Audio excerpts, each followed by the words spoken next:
What's up, everybody? Back for another beer review, but this beer review is going to be a bit different, and that's because the last three beer reviews that I recorded had no audio because my microphone broke. So I ordered a new microphone, should be here in a couple days, but meanwhile, these next three reviews, what I'm going to do is a voiceover reviews, kind of react to what I said in the video as far as I can remember, and this is the first of the three. So hopefully you enjoy something different. Hopefully it comes out okay. I guess we'll see. So the beer that I am reviewing in this video comes from the Moonraker Brewing Company, and they're out of Auburn, California, and it is their Citra Nelson Double Crush, and it's a part of their Crushable series.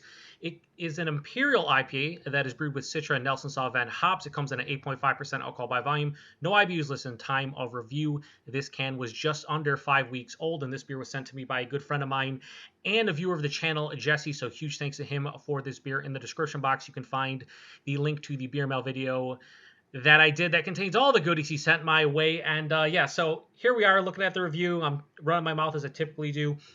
I already talked about the beer, obviously, what it is and whatnot. Now I'm kind of talking about the series itself. It's called Crushable series, but this is an 8.5% Imperial IPA. So I don't know if they're talking about it, they're like crushing the hops together. This one is Citra and Nelson Sauvin, or this is actually supposed to be a crushable series of double IPAs, but 8.5% would dictate otherwise, in my opinion. So yeah, that's all I really said about it. I have had one other beer from Moonraker.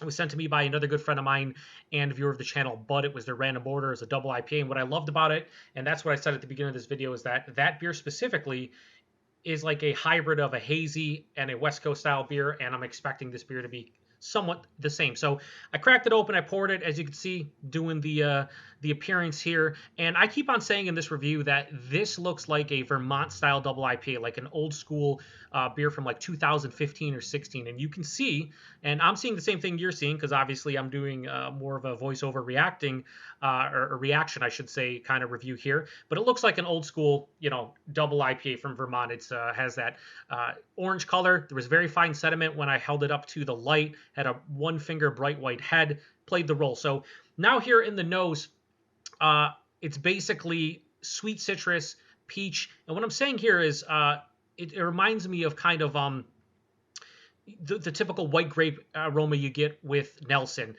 There's a little bit of an herbaceous floral component, but this is basically citrus, peach, and white grapes. And you'll see, I'll talk more about the white grapes when I take a sip. I remember this crystal clear because it kind of didn't surprise me, but I was very excited about that tasting note. But, I'm trying to get my nose in here and figure out what I'm smelling. I run my mouth as I typically do. If you watch the reviews, this is kind of how it goes for the most part. And it's funny, I mentioned Vermont-style hop forward beer / double IPA at least a half dozen times in this review, because this really is reminiscent of, say, like a heady topper, or like a double sunshine, or let's say sip of sunshine from Lawson's. Just overall, at the end of that review, I basically say that, and you'll see it, but you won't be able to hear it clearly. So anyway, I never realized how much I sit here and smell the beer, though. Definitely a lot. I like to talk about the aroma as much as I possibly can. Just get my nose in there. I'm all kinds of movement with my hands. I'm over the top. All right, so here we go. I think finally I'm gonna get into this one.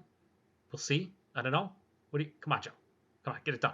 Come on. I know you can do it. Oh, yeah. Cheers, everybody. Thanks, Jesse. So we take the first sip here. And as you can see, whenever I take a sip of beer, you got to let your palate acclimate to what you're tasting. And as you can see there, I was real excited about the crisp white grapes. I just said they're Hop Butcher. They always put crisp white grapes on the tasting notes for their Nelson beer. I shouldn't say always, most of the time. And that's what I taste first sip here, is midway through the palate, I get like a crisp white grape. It's not super juicy, and on the back of the palate it has this tannic type of grape skin, and I mentioned that numerous times in this review.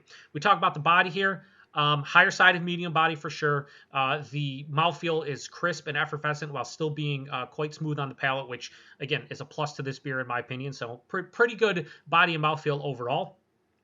Right there is a motorcycle went by, and it was super loud. It was ridiculously loud. As you can see, I'm kind of listening still.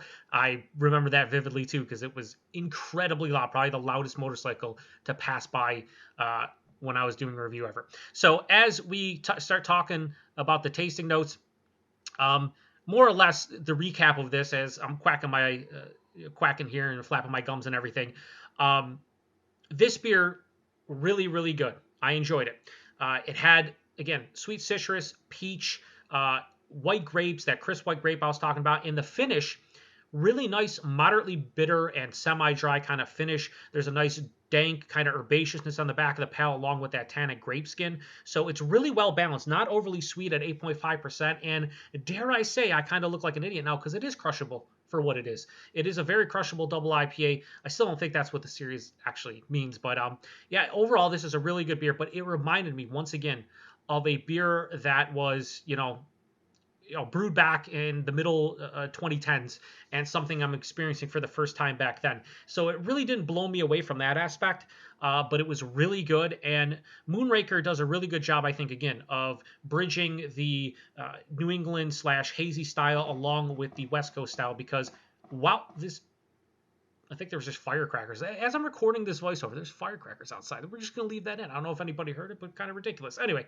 so they do a good job of bridging the two styles. It makes it very balanced. I will say, not really blown away by this beer.